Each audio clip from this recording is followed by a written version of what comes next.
فأخبره أن امرأتين بالباب تسألانك أتجزئ الصدقة عنهما على أزواجهما وعلى أيتام في حجورهما ولا تخبره من نحن.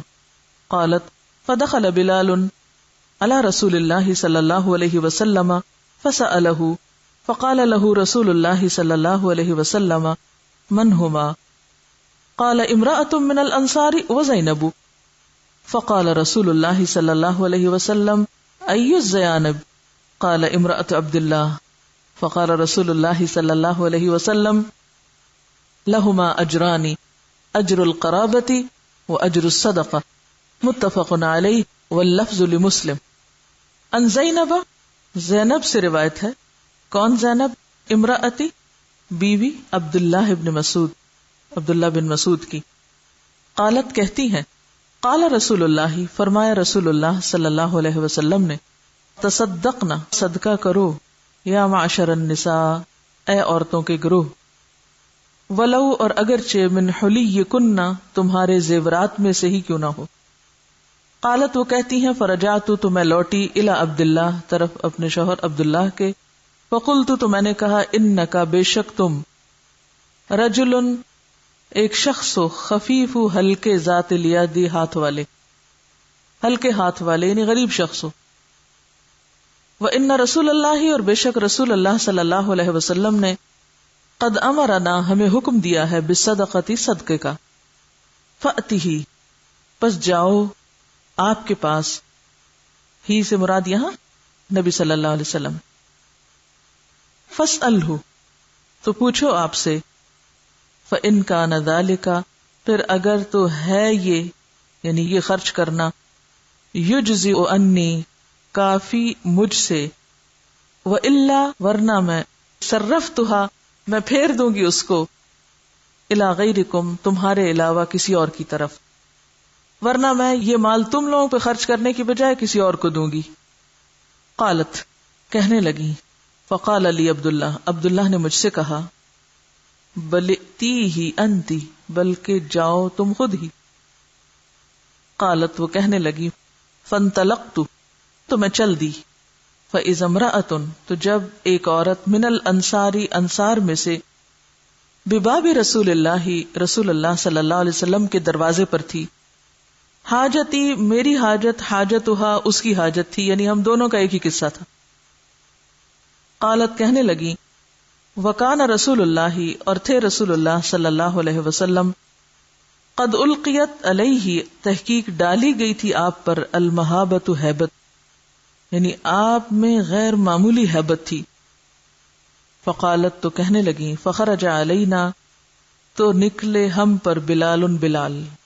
فقلنا لہو، تو ہم نے اس سے کہا، یعنی بلال سے کہا، ائتی، جاؤ، رسول اللہ صلی اللہ علیہ وسلم کے پاس. فاخبرہ، تو خبر دو آپ کو، ان امرأتین، کہ بے شک دو عورتیں، بالباب، دروازے پر ہیں، تسألانک، آپ سے سوال کرتی ہیں، اتجزئ الصدقۃ، کیا کافی ہوگا صدقہ، عنہما، ان دونوں کا، علی ازواجہما، ان کے شوہروں پر، وعلی ایتام، اور اوپر یتیموں کے، فی حجورہما، ان کی گودوں میں، یعنی جن کی وہ پرورش کر رہی ہیں. ولا تخبر، پھر آپ کو نہ بتانا، من نحنو، کہ ہم کون ہیں، یعنی پوچھنے والا کون ہے یہ نہیں بتانا. قالت، وہ کہتی ہیں، فدخل بلال، داخل ہوئے بلال، علی رسول اللہ صلی اللہ علیہ وسلم پر، فسألہ، تو پوچھا آپ سے، فقال لہ، تو فرمایا آپ کو رسول اللہ صلی اللہ علیہ وسلم نے، من ہما، یہ کون ہیں دونوں، کون پوچھتی ہیں. قال، بلال کہنے لگے، امرأۃ، ایک عورت تو من الانصار، انصار میں سے ہے، وزینب، اور زینب بھی ہے. فقال رسول اللہ صلی اللہ علیہ وسلم نے فرمایا، ایو زینب، کون سی زینب، حالانکہ وہ منع کر کے انہوں نے بھیجا تھا. قالا، تو بلال کہنے لگے، امراۃ عبداللہ بن مسعود کی بیوی ہیں. فقالا، تو فرمایا رسول اللہ صلی اللہ علیہ وسلم، رسول اللہ صلی اللہ علیہ وسلم نے، لہما، ان دونوں کے لیے، اجرانی، دو اجر ہیں، اجر القرابتی، قرابت داری کا اجر، و اجر الصدقتی، اور صدقے کا اجر. متفق علیہ، متفق علیہ روایت ہے. واللفظ لمسلم، اور یہ لفظ مسلم کا ہے، یعنی الفاظ مسلم کے ہیں. حضرت عبداللہ بن مسعود رضی اللہ عنہ کی بیوی زینب کہتی ہیں کہ رسول اللہ صلی اللہ علیہ وسلم نے فرمایا، اے گروہ خواتین خیرات کرو اگرچہ وہ تمہارے زیورات ہی میں سے کیوں نہ ہو. یعنی عورتوں کو آپ نے خاص طور پر تلقین کی، خیرات کی. زینب کہتی ہیں کہ رسول اللہ صلی اللہ علیہ وسلم کا وعظ سن کر جب میں اپنے شوہر عبداللہ کے پاس پہنچی تو میں نے ان سے کہا کہ تم ایک مفلس آدمی ہو، اور رسول اللہ صلی اللہ علیہ وسلم نے ہمیں خیرات کرنے کا حکم دیا ہے، لہٰذا تم حضرت صلی اللہ علیہ وسلم کی خدمت میں حاضر ہو کر دریافت کرو کہ اگر میں تم پر اور تمہاری اولاد پر خرچ کروں تو یہ کافی ہوگا یا نہیں. یہ لفظ آتا ہے نا، اتجزئ الصدقۃ عنہما، کیا کافی ہو جائے گا صدقہ ان دونوں کی طرف سے، یعنی ان دونوں کو دینے پر، ورنہ پھر دوسروں کو صدقہ دوں. زینب کہتی ہیں عبداللہ نے یہ سن کر مجھ سے کہا کہ تم ہی جاؤ. زینب کہتی ہیں میں گئی اور دیکھا کہ ایک انصاری عورت رسول اللہ صلی اللہ علیہ وسلم کے دروازے پر بیٹھی ہے، اور اس کی حاجت بھی میری ہی حاجت کی مانند تھی، وہ بھی یہی بات دریافت کرنے آئی تھی. زینب کہتی ہیں کہ رسول اللہ صلی اللہ علیہ وسلم میں غیر معمولی ہیبت تھی. دفعتاً ہمارے پاس بلال آئے، ہم نے ان سے کہا کہ رسول اللہ صلی اللہ علیہ وسلم کی خدمت میں حاضر ہو کر عرض کرو کہ دو عورتیں دروازے پہ بیٹھی ہیں اور دریافت کرتی ہیں کہ اگر وہ اپنے شوہروں اور ان یتیم بچوں کو جو ان کی پرورش میں ہیں صدقہ دیں تو کیا یہ کافی ہو جائے گا؟ اور آپ سے یہ ذکر نہ کرنا کہ پوچھنے والی عورتیں کون ہیں. زینب بیان کرتی ہیں کہ بلال چلے گئے اور رسول اللہ صلی اللہ علیہ وسلم کی خدمت میں حاضر ہو کر مسئلہ پوچھا. آپ نے دریافت فرمایا یہ دونوں عورتیں کون ہیں؟ بلال نے کہا ایک انصاری عورت ہے، دوسری زینب ہے. آپ نے پوچھا کون سی زینب؟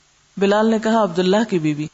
آپ نے فرمایا ان کو دوہرا ثواب ملے گا، ایک ثواب تو قرابت کا اور دوسرا صدقے کا. کتنا زیادہ عورت کے حقوق کو اس طرح پروٹیکٹ کیا گیا، خاص طور پر وہ عورتیں جن کو شوہر کی طرف سے مالی مشکلات کا سامنا ہو. پہلی بات تو یہ کہ آپ صلی اللہ علیہ وسلم نے عورتوں کو الگ خاص طور پر صدقے کی تعلیم دی، اور وہ ایک اور حدیث سے پتہ چلتا ہے کہ آپ نے فرمایا کہ تکثرن اللعن، تم زبان کا غلط استعمال کرتی ہو، کثرت سے لعن طعن کرتی ہو، یعنی ڈانٹ ڈپٹ بچوں کو، ادھر ادھر ہر ایک چیز کو، تو تمہیں خیرات کرنی چاہیے. اس سے کیا پتہ چلتا ہے کہ زبان کے گناہوں کا کفارہ کس میں ہے. اور پھر دوسری وجہ آپ نے بتائی تھی کہ تم خاوند کی ناشکری ہوتی ہو، وہ جتنا بھی احسان کرے تو تم نہیں مانتی اس کو.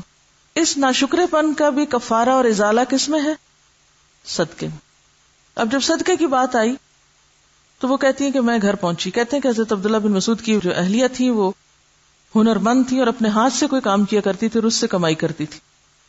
اب عبداللہ بن مسعود کچھ نہیں کماتے تھے، فقیر آدمی تھے، سب ذمہ داری انہی کی تھی. وہ واپس آئی، جب سنا کہ صدقہ خیرات کرنا ہے تو گھر آ کر کہنے لگی کہ دیکھو تم تو ایک مفلس آدمی ہو اور آپ نے ہمیں صدقے کا حکم دیا ہے، لہذا تم جا کر یہ پوچھ کے آؤ کہ میں تم پہ اور تمہاری اولاد پہ جو خرچ کرتی ہوں وہ میرے حق میں صدقہ لکھا جائے گا. کیا کافی ہوگا صدقہ؟ یہی صدقہ کافی ہے یا اس کے علاوہ میں باہر بھی کروں؟ زینب کہتی ہیں کہ عبداللہ نے سن کے مجھ سے کہا کہ نہیں میں تو نہیں جاتا پوچھنے، تم خود ہی جاؤ. یہی جھگڑے ہوتے ہیں نا گھروں میں. اب یہ دیکھیں کہ ایک طرف وہ کام نہیں کر رہے، دوسری طرف مسئلہ بھی نہیں پوچھ کے دے رہے. ایسے میں اس عورت کو کیا کرنا چاہیے تھا؟ کیا حق بنتا تھا؟ کیا کریں؟ یہ ہم جیسا کوئی ہوتا وہاں تو کیا کرتا؟ لڑائی جھگڑا. ہاں ٹھیک ہے تم نہیں پوچھتے تو ناصر میں تمہیں نہیں دیتی، میں دے رہی ہوں کسی اور. کہتے جاؤ خود پوچھو. اب دیکھیں وہ خود چلی جاتی ہیں. کیوں چلی جاتی ہیں؟ وجہ وہ کچھ کرنا چاہتی ہے نا. تو جس کو کچھ کرنا ہو وہ رستہ تلاش کرتا ہے کہ نہیں مجھے تو کرنا ہے اور صحیح چیز کرنی ہے اور بہتر کرنی. اگر تمہیں دینا بہتر ہے تو تمہیں ہی دوں گی، اور اگر کہیں اور دینا بہتر ہے تو میں پھر جا کے پوچھ کے کسی اور کو دیتی ہوں. یعنی بعض خواتین کو بالکل ایگزیکٹلی اس طرح کے مسائل ہو سکتے ہیں، نہ شوہر کمائے اور نہ شوہر کوئی کام کر کے آئے. اب نعوذ باللہ اس سے حضرت عبداللہ بن مسعود کی کوئی توہین مقصود نہیں، اللہ کے واسطے اس کو الٹ مانے میں نہ لے. صرف یہ ہے کہ بعض شخصیتیں ایسی ہوتی ہیں ان کو اللہ نے ایسے ہی بنایا ہے، وہ نئی ذمہ داریاں لیتی بہت ساری، یا یہ کہ ان کے اوپر کوئی اور ذمہ داری ہوتی ہیں. آپ کو معلوم ہے عبداللہ بن مسعود بہت بڑے فقیہ صحابہ میں سے تھے، ان کی دلچسپی سارا وقت پڑھنے پڑھانے سے ہو سکتی ہے، ان کو دلچسپی نہیں دنیا کے کسی کام سے. ایسے بھی لوگ ہوتے ہیں. اب دیکھیں نا کہ ہر مرد کی شادی ہونی ہے، ہر عورت کی ہونی ہے، اب کسی کا کسی سے تو واسطہ پڑے گئی. آپ کتنا بھی اچھا رشتہ تلاش کر لیں، کیونکہ بعض اوقات کہتے ہیں نا سوچ سمجھ کے رشتہ کریں. بھئی کسی نہ کسی کے پلے تو کسی نے پڑنا ہی ہے.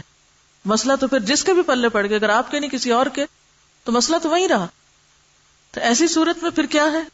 پھر نباہ کے طریقے سوچے جائیں، ایڈجسٹمنٹ کے طریقے سوچے جائیں، ورنہ پھر خود کو اذیت دینا ہے. اب کیا ہوتا ہے کہ وہ خود چلی جاتی اور جا کے حضور کے دروازے پر کھڑی ہو جاتی ہیں. وہاں ایک اور عورت بھی پہنچی ہوئی ہے جن کا بالکل یہی مسئلہ ہے، کامن مسئلہ ہے، یونیورسل پرابلم ساری ایجز میں. اور ان عورت کو بھی آج ہی کیوں یہ مسئلہ پیش آیا؟ کیونکہ وہ بھی واز سن کے گئی ہوگی، حدیث سن کے گئی ہوگی، اور ان کو بھی یہی خیال آیا کہ اچھا اب کیا ہو. بہرحال اب وہ کہتی ہیں کہ حضور کی ہیبت ایسی تھی کہ اتنی جرت نہیں ہو رہی تھی کہ اندر جائیں.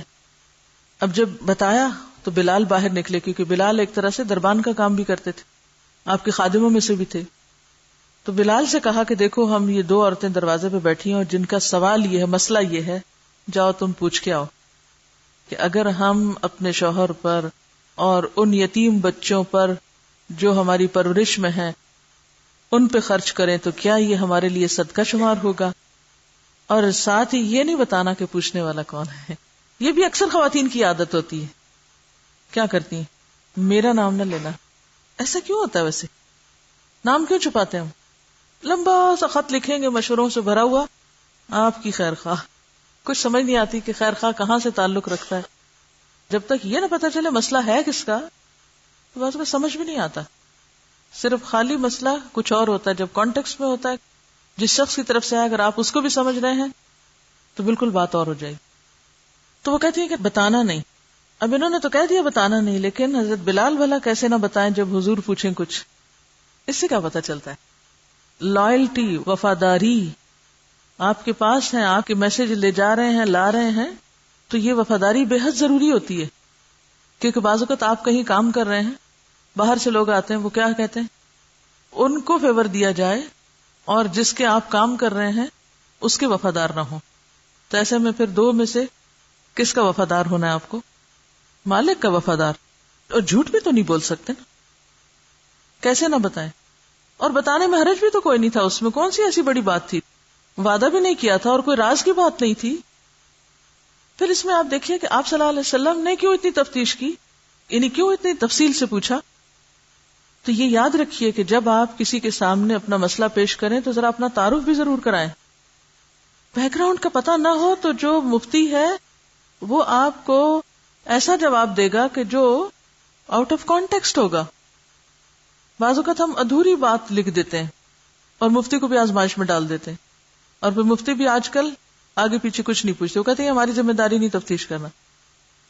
اور پھر آپ دیکھیے کہ سب سے پہلی مثال تو خود حضرت خدیجہ کی ہے، جنہوں نے اپنے شوہر پر خرچ کیا. ان کو کیا صلہ ملا اس کا؟ سب میں زیادہ مالدار خاتون تھی حضرت خدیجہ، لیکن انہوں نے بغیر کسی آر کے اپنے شوہر پہ خرچ کیا. اگرچہ وہ ایک مشن میں تھا لیکن پھر بھی خرچ کیا. اب آپ دیکھیے کہ اللہ تعالی کی طرف سے ان کے لیے سلام آیا اور جنت میں موتیوں کے محل کی خوشخبری آئی.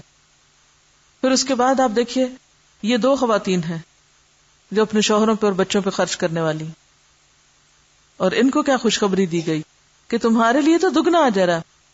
شوہر خرچ کرے تو ایک اجر ہے، بیوی خرچ کرے تو دگنا اجر ہے، اور وہ صدقہ بھی شمار ہوگا. اسی لیے بیوی شوہر کو زکوٰۃ بھی دے سکتی ہے جبکہ شوہر بیوی کو زکوٰۃ نہیں دے سکتا.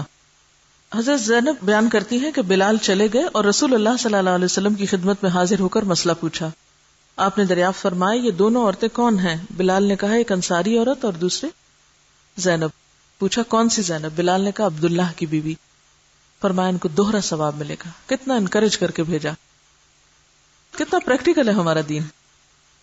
وَأَن مَيْمُونَةَ بِنْتِ الْحَارِثِ أَنَّهَا أَعْتَقَتْ وَلِيدَةً فِي زَمَانِ رَسُولِ اللَّهِ صَلَّى اللَّهُ عَلَيْهِ وَسَلَّمَ فَذَكَرَتْ ذَلِكَ لِرَسُولِ اللَّهِ صَلَّى اللَّهُ عَلَيْهِ وَسَلَّمَ فَقَالَ لَوْ أَعْطَيْتِهَا أَخْوَالَكِ كَانَ أَعْظَمَ لِأَجْرِكِ. متفق علیہ. وَأَن میمونہ، اور میمونہ بنت الحارث سے روایت ہے، یہ آپ صلی اللہ علیہ وسلم کی زوجہ محترمہ ہے، انہا کہ انہوں نے آتقت آزاد کیا ولیدتن ایک لونڈی کو، فی زمان رسول اللہ رسول اللہ صلی اللہ علیہ وسلم کے زمانے میں، فذکرت پھر ذکر کیا ذالک اس کا، یعنی آزاد کرنے کے بعد ذکر کیا، لرسول اللہ رسول اللہ صلی اللہ علیہ وسلم کو، فقالا تو آپ نے فرمایا، لو اگر آتیتھا تم دے دیتی اس کو، اخوالکی اپنے ماموں کو، کانا تھا اعظما زیادہ بڑا، لأجری کی تمہارے اجر کے لیے، متفق علیہ متفق علیہ روایت ہے۔ حضرت میمونہ بنت حارث کہتی ہیں کہ انہوں نے رسول اللہ صلی اللہ علیہ وسلم کے زمانے میں ایک لونڈی کو آزاد کیا، پھر انہوں نے اس کا ذکر رسول اللہ صلی اللہ علیہ وسلم سے کیا تو آپ نے فرمایا، اگر تم اس لونڈی کو اپنے ماموں کو دے دیتی تو تم کو اجر عظیم ملتا۔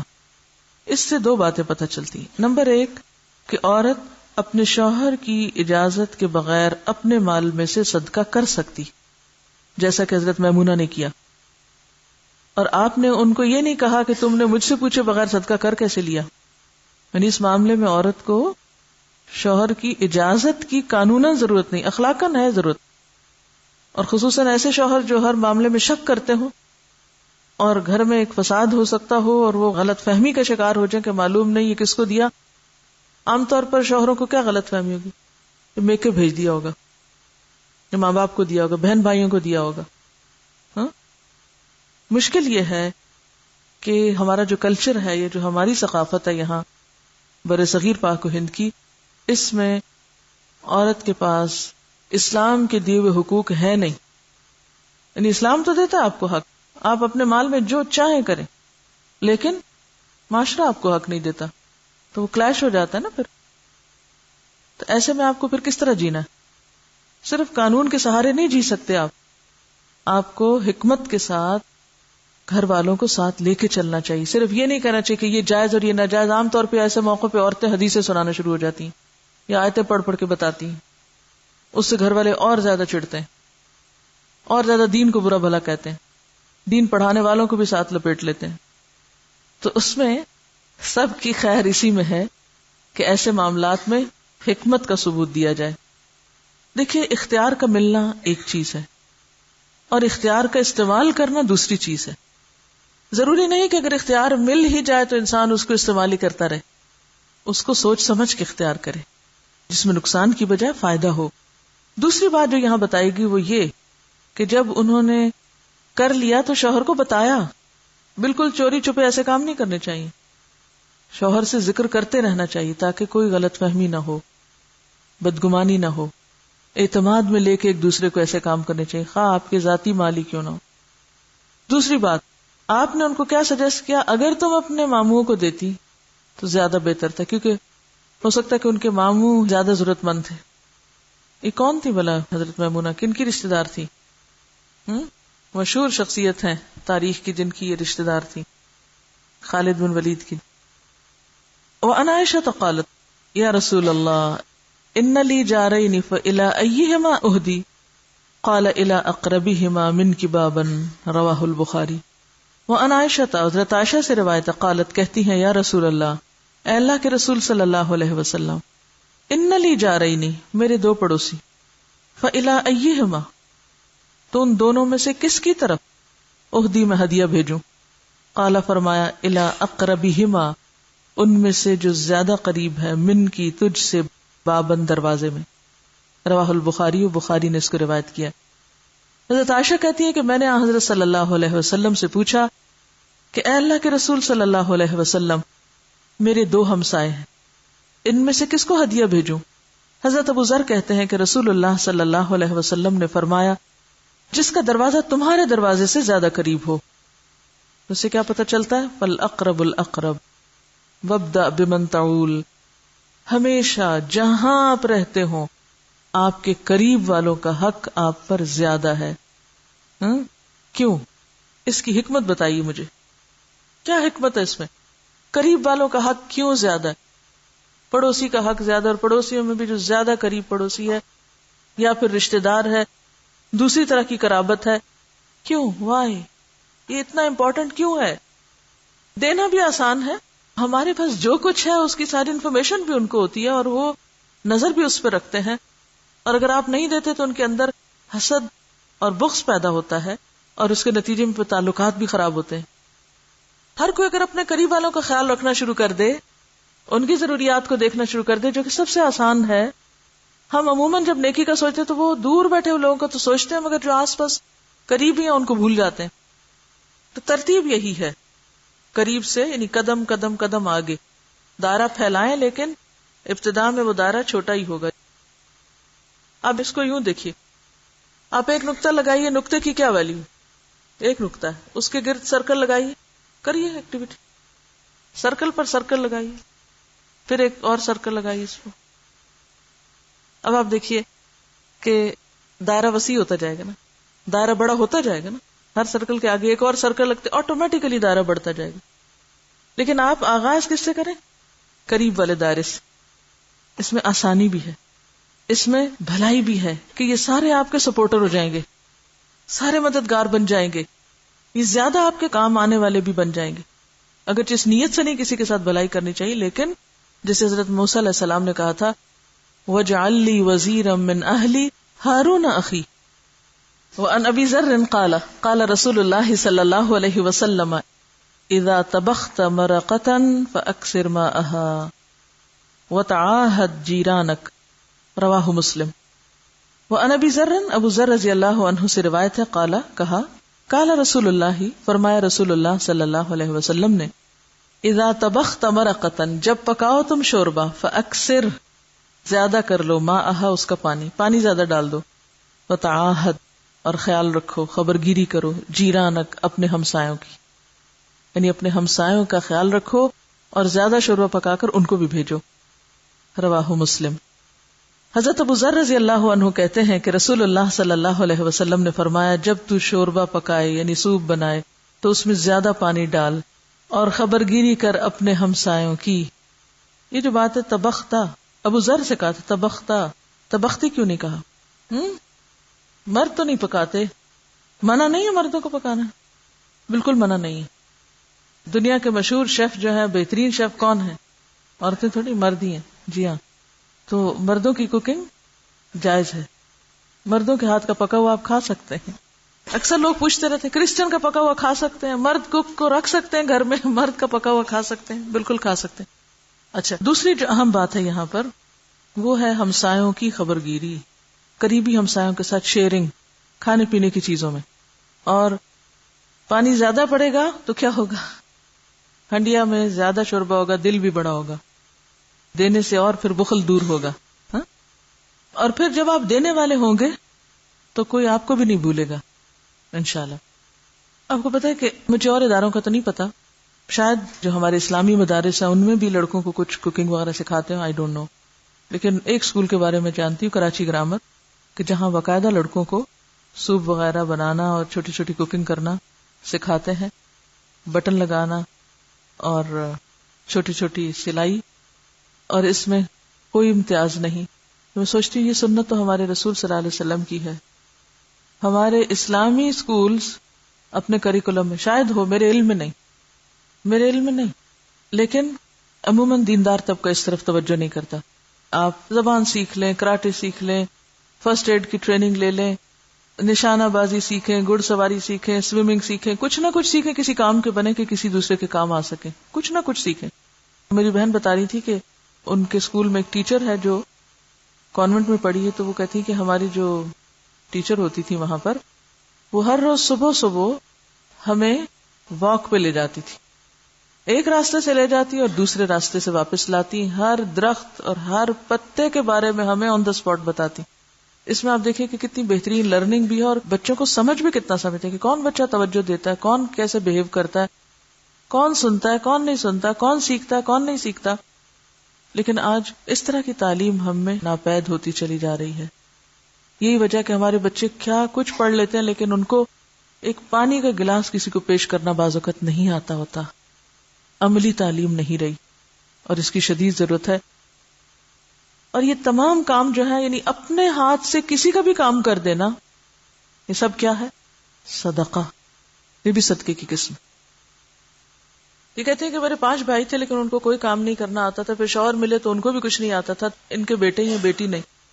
تو انہوں نے بیٹوں کو ہر چیز کی ٹریننگ دی تھا کہ 5 سال کی عمر میں بیٹا ٹھیک ٹھاک ٹرالی لگا کے مہمانوں کو سرو کرنا جانتا تھا. اب بھی کہتی ہیں کہ میں بیٹے پر ہی گھر چھوڑ کر آئی ہوں اور وہ گھر کے تمام کام جانتا ہی نہیں, پوری طرح لک آفٹر کر سکتا ہے. حالانکہ گھر میں 3-4 ملازم بھی ہیں لیکن اس کے باوجود, کیونکہ ملازموں سے بھی کام صرف وہ لے سکتا ہے جس کو خود کام آتا ہو, تو اس میں کوئی حرج نہیں ہے.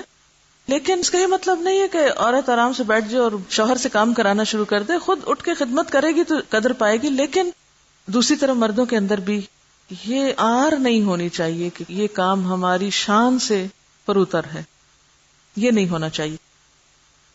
وآخر دعوانا ان الحمد للہ رب العالمین. سبحانک اللہم وبحمدک نشہد ان لا الہ الا انت نستغفرک ونتوب الیک.